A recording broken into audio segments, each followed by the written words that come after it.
अस्सलाम वालेकुम दोस्तों, चैनल में हम आपको फिर से एक बार वेलकम कहते हैं। आज हम एक निहायत दिलचस्प मौजू पर गुफ्तगू करेंगे जो कि तालीम से मुतल्लिक है। दोस्तों, हम बात करेंगे बच्चों की तालीम और उससे जुड़ी हमारी सोच। दोस्तों, हम बच्चों को महंगे और जदीद प्राइवेट स्कूलों में दाखिल करवा कर सोचते हैं कि चूँकि हम माहाना फीस दे रहे हैं तो स्कूल वाले हमारे बच्चे को आइंस्टाइन बना कर ही छोड़ेंगे। हर साल स्कूलों में पेरेंट टीचर मीटिंग्स होती हैं और मैंने 90% वालिदैन को इन पेरेंट टीचर मीटिंग से कोई फ़ायदा उठाते नहीं देखा। इनमें से अक्सर का ख्याल होता है कि ये मीटिंग्स हमारे बच्चों की शिकायत सुनने या बताने के लिए तरतीब दी जाती हैं। अक्सर तो स्कूल आते ही नहीं कि उनकी जॉब और मसरूफियत बच्चे के टीचर से मुलाकात से कहीं अहम है। सालाना 3 मीटिंग्स भी हों तो आज तक सिवाय एक आध वालिदैन के किसी को नहीं देखा कि उन्हें पीटीएम का मकसद समझ आया हो और उन्होंने अपने बच्चे के लिए कुछ बेहतर प्लान किया हो। वालिदैन सिर्फ ये पूछने आते हैं, जी बताइए हमारा बच्चा पढ़ाई में कैसा जा रहा है। अब अगर बच्चे के पास फितरी सहानत होगी तो टीचर उसकी तारीफ में रद्दुल-लिसान हो जाएगा और माँ बाप खुशी खुशी निकल जाएंगे। जो बच्चा कदरे ज़हनी पसमानदगी का शिकार हो या कदरे शरारती होगा, उसकी शिकायत का एक अंबार पेश किया जाएगा और वालिदैन हज़ारों में फ़ीस देकर भी सर झुकाकर बैठे रहेंगे। सवाल ये है कि क्या हम पीटीएम पे सिर्फ ये पूछने चाहते हैं कि हमारा बच्चा कैसा जा रहा है? क्या हमें इसकी रोज़मर्रा की प्रोग्रेस का बतौर वालिदैन ज़रा भी इल्म नहीं? कुछ साल पहले एक साहब आते थे, उनके हाथ में डायरी हुआ करती थी और इसमें हर पीटीएम का रिकॉर्ड हुआ करता था।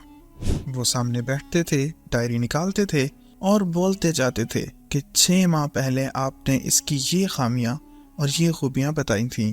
आपने बताया था बहुत शरारती है, इस पर मैंने 6 माह बहुत काम किया, इसकी काउंसलिंग की। क्या ये बेहतर हो गया है?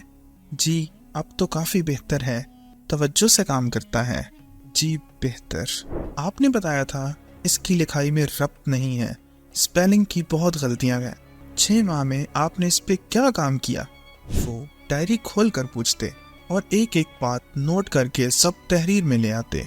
साथ ये भी कहते, मुझे हर 6 माह बाद तारीफ नहीं सुननी और ना ही मैं शिकायतों की फहरिस्त लेने आया हूँ। आपकी क्लास में 30 बच्चे होंगे लेकिन हर बच्चा अपने माँ बाप का एक ही है और इसमें इनफरादी तब्दीली देखना चाहता हूँ। मुझे सिर्फ लैब रिपोर्ट्स और मर्ज मत बताएं। तशखीस हो चुकी तो अब इलाज की तरफ आएं और अगर मर्ज लाइलाज हो तो किसी और इदारे की तरफ रेफर कर दें, लेकिन मेरे बच्चे का मुस्तकबिल किसी सूरत दाव पर ना लगी। सैकड़ों वालिदैन में से शायद ये वो वाहिद बाप थे जो कई सालों से पीटीएम रिकॉर्ड लिए हर मीटिंग में आते थे। टीचर्स इनसे मुलाकात के लिए मुकम्मल होमवर्क करके आते थे। इनके बच्चे का शुमार स्कूल के बेहतरीन बच्चों में होने लगा और फिर ऐसे भी वालिदैन देखे जिनको अपने बच्चे का सेक्शन तक मालूम न था और वो स्कूल आकर मालूम करते और टीचर के सामने रोबोट बनकर बैठे रहते। दोस्तों, अगर आप अपने बच्चे की रोज़ाना की बुनियाद पर तालीमी प्रोग्रेस का जायज़ा नहीं लेते तो ऐसी मीटिंग्स में जाने का कोई फ़ायदा नहीं। अगर महंगे स्कूलों में बच्चों को दाखिल करवाया है तो महज रोबोट पेरेंट बनकर मीटिंग्स में जाने की बजाय मुकम्मल होमवर्क करके स्कूल जाएं। बच्चे की अखलाकी, ज़हनी, तालीमी, जिस्मानी बढ़ोतरी आपके सामने हो। बच्चे के नंबर अच्छे आ रहे हैं तो क्या बच्चा पुरएतमाद भी है? इसने पूरा साल स्कूल के कितने इवेंट्स या असेंबली प्रोग्राम्स में हिस्सा लिया? खुदारा बच्चे को रिपोर्ट कार्ड से बाहर निकल कर देखना शुरू करें। प्राइवेट तालीमी इदारे तो अब एक बिजनेस मार्केट बन चुके हैं। अगर आपने अपना बच्चा वहाँ दाखिल करवाया है तो ज़िंदगी भर की इन्वेस्टमेंट की है। आपसे गुजारिश है, शरह मुनाफा में सिर्फ इदारों को नहीं अपने बच्चों को भी हिस्सेदार बनाएं। नाज़रीन, आज की वीडियो देखने का बहुत बहुत शुक्रिया। अगर आपको हमारी वीडियो अच्छी लगी है तो इसे लाइक और चैनल को सब्सक्राइब ज़रूर करें और अपना ढेर सारा ख्याल रखें। खुदा हाफिज़।